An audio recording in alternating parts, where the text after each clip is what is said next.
We hope everyone's having a fantastic week. We know that many, if not all of you, already know that the license deadline for this year's renewal cycle has been extended until September 30th, 2020. And so this means that your CME doesn't have to be completed until then. It means that you don't have to pay your renewal fees until September 30th, and all of those things come into play. But it also brings in a couple of things that you probably are going to want to do just to help smooth things over in your office and potentially nail some compliance things as well. One of the easiest things to do really is to print off a new copy of your license. Now, what does that really mean? Well, your current license will look a little bit like this. That's hanging on your wall in your office. And most likely, if you look at it, the expiration date is going to indicate July 31st of 2020. That means that if a patient's looking at it while they're waiting on you, if they're in your waiting room practicing social distancing and standing up, and they happen to look over at the wall and see that your license is expired, it'll create some confusion, some challenges, and really you just want to make sure that you're covered.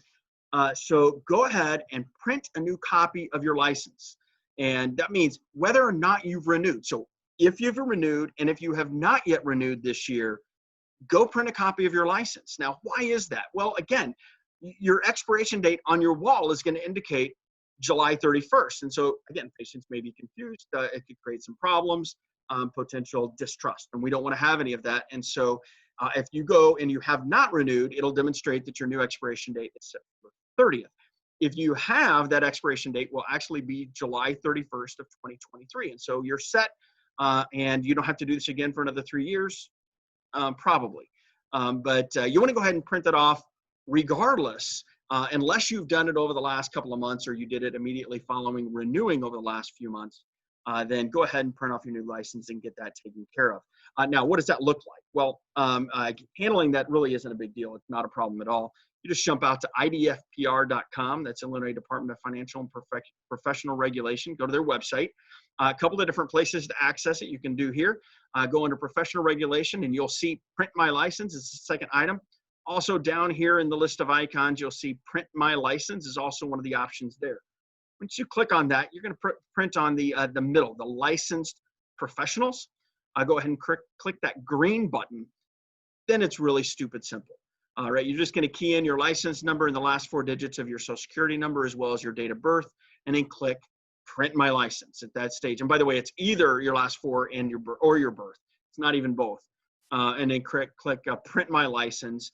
It'll kick out a 2-page document. 1 page will have the larger print that most of our licensees frame. It'll have your license number, your address, as well as actually a QR code that somebody can scan and quickly see your status with IDFPR, and also the current expiration date to make sure that you're nailed down on that.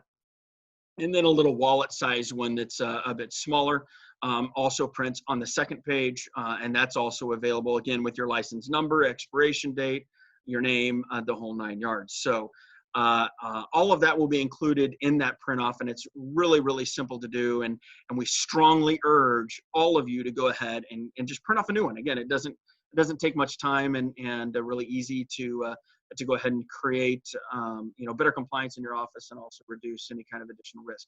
One other thing I wanted to touch on is we get a lot of questions in regards to education and what's going to happen in these 2-month period that isn't normal. In other words, the August and September that isn't normally a part of a license renewal period. And yes, of course, you can use those 2 months to gather the remaining portion of your CME, of which, as a reminder, ICS members, you can get on-demand education, or all of our live webinars are free to you.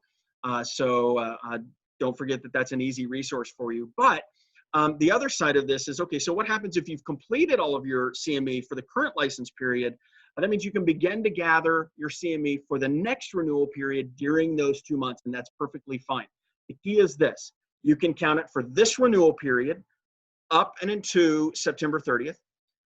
Beginning August 1st, so beginning Saturday, you can begin to count those hours for the next renewal period. So any hours that you've taken July 31st or this Friday and back, those cannot count for the next renewal cycle. However, beginning August 1st, you can count them for the next renewal cycle as long as you're not counting them for this renewal cycle. So in other words, you can count them for the current or the next, but you can't count them for both. And they do check in audit situations, so be careful with that. Hopefully these two pieces of information help you out, and we will catch you next time.